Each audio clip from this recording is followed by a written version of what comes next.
The enigma of marketability is shaking the foundations of the sport. We are investigating a stunning paradox, where a teenage prospect is completely outperforming the second-ranked player in the world within the cutthroat, high-stakes arena of modern athletic promotion. Securing a Grand Slam title guarantees a permanent entry in the record books. Certainly, yet we are learning that silver trophies do not automatically purchase respect in the marketplace. Over the past few days, the entire tennis community has received a harsh, undeniable tutorial in this specific brutal economic reality. What is unfolding before our eyes is a heated controversy that extends well past the baseline, transcending simple forehand winners and backhand volleys. This narrative strikes at the heart of commercial valuation and intense cultural allegiance, revealing the uneasy facts regarding who truly drives trends within the massive sneaker industry. Right now, we are breaking down a developing situation that has reportedly caused one of the most dominant forces in women's sports to become absolutely incensed. Our focus is squarely on Aryna Sabalenka, the current world number 2, a multiple major champion and the undisputed ferocious competitor of the WTA Tour.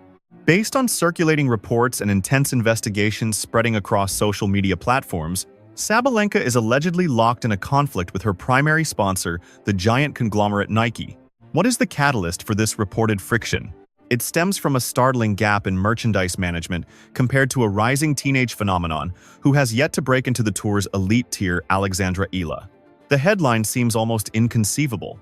Observers are asking how a specialized Nike release featuring Alex Eala could vanish from stock in under 60 seconds while Aryna Sabalenka's gear languishes.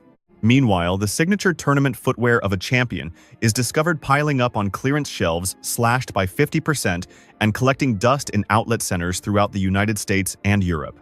To fully grasp the weight and significance of this corporate drama, we must rewind and examine the precise timeline of these events. The saga began with a simple digital alert when Nike officially publicized a limited edition product launch linked to Alex Eala. For the casual observer, Eala is a promising talent and a standout graduate of the Rafa Nadal Academy, yet she has not effectively become a household name within the broader Western tennis market. She is not yet contending for trophies on center court during the championship Sunday of a Grand Slam tournament. However, the moment that sneaker went live on the digital platform, the market witnessed an unprecedented phenomenon. It did not require an hour to sell through. It did not even require 10 minutes. The entire stock was depleted in a singular minute, 60 seconds flat. The overwhelming traffic caused the checkout servers to completely buckle and crash. Supporters throughout the Philippines and Southeast Asia flooded the online store with a ferocity typically seen only during a Travis Scott collaboration or a vintage Jordan launch, showcasing a masterclass in consumer hype. This event served as a definitive signal that Alex Eala is far more than a mere athlete. She has evolved into a full-blown cultural movement. Now let us pivot to the starkly contrasting visuals that sparked this controversy right as scalpers began listing the Eala sneakers on resale sites for triple their retail value. Simultaneously, supporters of Aryna Sabalenka began uploading photographs taken inside Nike factory outlets. The evidence was undeniable, showing endless rows of the Nike Zoom GP Turbo. These are the very sneakers Sabalenka popularized during her title runs, now sitting unwanted with red clearance tags, delivering a devastating visual message. While Eala's merchandise is treated like gold dust, Sabalenka's inventory is treated as surplus, and insiders claim the world number 2 is understandably furious. We are compelled to ask the question, does she have a legitimate reason to be upset? Let us review her professional accolades as she defends her Australian Open title.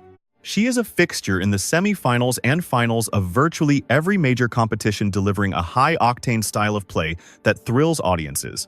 She roars, she battles, and she is a massive personality. In a true meritocracy, she would undoubtedly be reigning as the queen of Nike's tennis. Logic dictates she should be the one selling out inventory in seconds. So why is the world number 2 relegated to the bargain bin while a teenager breaks the internet? To find the answer, we must dissect the internal mechanics of the Nike corporate machine. This situation is not necessarily a conspiracy targeting Sabalenka, but rather a cold, brutal calculation of economic logistics and inventory tiers. For a global superstar like Sabalenka, the brand deploys a mass-market strategy, anticipating she will be visible on television broadcasts for 30 weeks annually. Consequently, they manufacture hundreds of thousands of pairs of her footwear to meet potential global demand. They saturate big-box retailers, specialty tennis shops, and shopping malls, but when you produce such massive volume, you inevitably face the risk of excess supply. If the general consumer base does not purchase them at full retail price, those units are swiftly moved to the clearance racks. This is the curse of being the standard bearer, whereas Alex Eala represents the scarcity model of retail. Nike executives likely calculated that Eala possesses a rabid, concentrated fan base in the Philippines, a nation renowned for its incredible, unwavering support of its own athletes. The company likely authorized a very limited production run, creating an artificial bottleneck where supply was minuscule compared to the overwhelming demand. This strategy successfully manufactured a sellout narrative which generates far more impressive headlines in the press.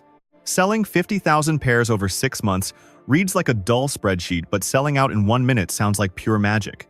Sabalenka represents the spreadsheet, while Eala represents the magic. Yet there is a deeper, more uncomfortable dialogue we need to open regarding marketability versus athletic performance. For decades, the industry operated on the assumption that winning trophies directly equates to sales figures. The logic was that if you hoist the cup, the kids will buy your sneakers, but in the era of social media, that simple equation has completely fractured. We are now seeing that personal connection drives sales. Alex Eala represents an entire nation, meaning when a Filipino fan purchases that shoe, they are buying far more than just footwear. It is about far more than just commerce. It is about acquiring a tangible piece of national pride. Fans are investing in buying a stake in their own representation on the massive global stage.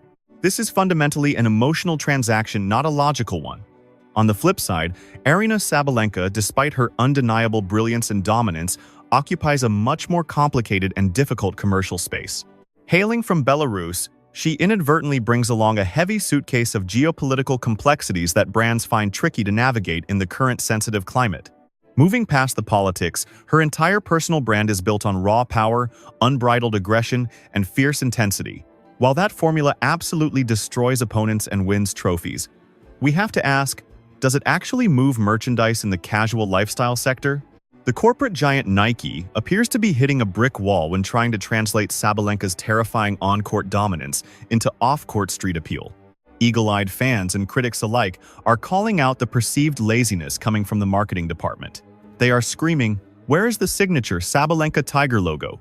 Where is the custom apparel line that matches her energy? Where are the trendy streetwear collaborations that drive hype?" Just take a quick look at the masterclass New Balance pulled off with Coco Gauff. They constructed a signature shoe silhouette that feels genuinely unique to her. That product stands out on the shelf and screams personality. It has Coco's specific DNA woven into every single stitch and color choice. In stark contrast, Sabalenka is essentially laced up in a standard team shoe, a completely generic model that 10 or 15 other tour players might be wearing, just slapped with a slightly different colorway. The rule of retail is simple. When you treat a multiple-time Grand Slam champion like a rank-and-file athlete, the market will treat her merchandise like generic backstock inventory. This leads us directly to the potential catastrophic fallout. You have to wonder, how much longer can a global superstar of Sabalenka's caliber tolerate this second-tier treatment? We have watched this exact script play out in the industry before. We witnessed the legendary Roger Federer walk away from the swoosh to join forces with Uniqlo and On Running, because he demanded more equity ownership and a level of respect that matched his status. We watched Iga Swiatek, the undisputed world #1 pack her bags and leave Nike to become the headline face of On Running. And we have to ask, why did that happen? It happened because at a machine as big as Nike, unless you are Serena Williams, Rafael Nadal, or Naomi Osaka, you often end up feeling like just another replaceable cog in the massive corporate engine. If the swirling whispers about Sabalenka's fury are accurate, you can bet her agent is burning up the phone lines right this second. They are looking at these sales figures and headlines with intent. They see Alex Eala sells out, while Sabalenka sits on the sale rack, and they are weaponizing that data. They are likely telling Nike, "Fix this valuation immediately, or we are walking out the door." Just imagine the PR blow to Nike if Sabalenka defected to a rival like Adidas or Asics, or even a disruptor lifestyle brand like Lululemon or Alo Yoga. Imagine if she approached a competitor with a simple pitch. "Make me the undisputed face of your tennis division, and I will lift Grand Slam trophies wearing your logo for the next 5 years." There is also a fascinating, deeper generational battle unfolding beneath the surface here.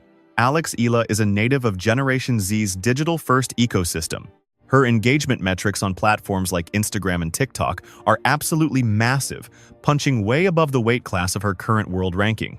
She seamlessly connects with a younger, mobile-first demographic across Asia, a booming market region that every major Western heritage brand is desperate to capture and monetize. Sabalenka is established royalty, but perhaps Nike views her as the old guard of the tour, even though she is still in her prime. They might be placing their bets on the potential future at the direct expense of the proven present. The reaction across social media channels regarding this merchandise disparity has been an absolute war zone. On Twitter and Reddit threads, the Eala Nation is taking a massive victory lap. Fans are flooding timelines with screenshots of their order confirmations openly mocking the doubters and critics who claimed Eala was not a big enough star to move product. They are proving definitively that fan passion often beats official rankings. One viral comment summed it up perfectly.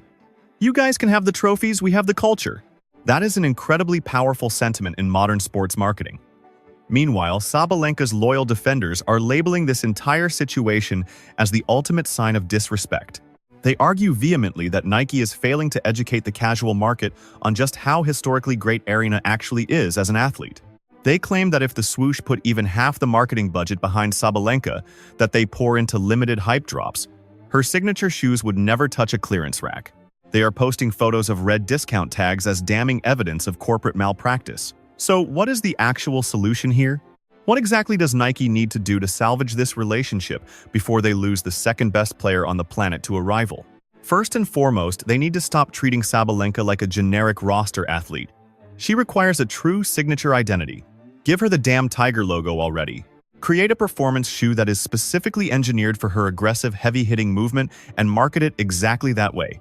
Make the product look fundamentally different. Make it look dangerous and intimidating. Second, they need to manage the inventory flow significantly better than they are now. Stop flooding the retail market with boring, generic colorways that are destined to go on sale. Create a sense of artificial scarcity for Sabalenka's gear too. Manufacture a limited edition Grand Slam Gold version capped at just 5,000 pairs. Prove to her and the world that she can sell out in a minute too, provided the product is actually right. As for Sabalenka, she has to simply keep doing the hardest thing in professional sports, winning relentlessly. The clearance rack is momentarily embarrassing, yes, but the trophy cabinet is forever. However, she needs to understand that in 2026 and beyond, she is the CEO of her own business entity. If her current venture partner is not valuing her stock price correctly, it might be time to take the company public somewhere else. This saga of Alexandra Eala versus Aryna Sabalenka is not just a story about tennis shoes. It is a fascinating case study in the shifting sands of the global sports economy. It demonstrates clearly to us that the Asian market is the new commercial superpower. It shows us that viral hype can sometimes eclipse on-court achievement. And it serves as a warning that even if you are the best in the world at your craft, if you cannot capture the imagination of the buying public, you might just end up with a red discount sticker slapped on your legacy. We will be watching closely to see if Sabalenka is still laced up in Nike at the next major tournament, or if we start to see the subtle signs of a breakup, like blacked-out shoes, missing logos, or cryptic Instagram captions. The war for marketability is officially on, and right now the teenage sensation from the Philippines is decisively winning the battle. Even if Sabalenka is winning the war on the tennis court, I want to turn this discussion over to you, the viewer. Is this a catastrophic failure of Nike's marketing team, or is this just the brutal reality of who is popular and who is not? Does Alexandra Eala deserve all this massive hype? And does a champion like Sabalenka deserve far better treatment? Now comes the multi-million-dollar question that everyone is asking. If you were in Aryna Sabalenka's shoes right now, what would be your strategic move? Would you remain loyal to the swoosh and renew that partnership? Or would you shake up the entire tennis world by signing a massive contract with a rival competitor as early as tomorrow morning? I am genuinely curious to hear your perspective on this sponsorship saga. Do not hesitate to drop your predictions and opinions in the comments section below, because I have a feeling this topic is going to spark a serious debate among fans. Rest assured, this storyline is just getting started. As the 2026 season unfolds, we are going to see plenty of twists and turns, and we will be right here to cover every new kit, reveal every contract negotiation, update, and every single bit of off-court drama as it happens. If you found value in this deep dive into the business side of the WTA, please take a second to smash that like button and make sure you are subscribed for more updates. We are committed to building a knowledgeable community here that looks much deeper than just the final scoreline on the court. Thank you so much for tuning into this update. Stay safe, and I look forward to seeing you all again in the very next video.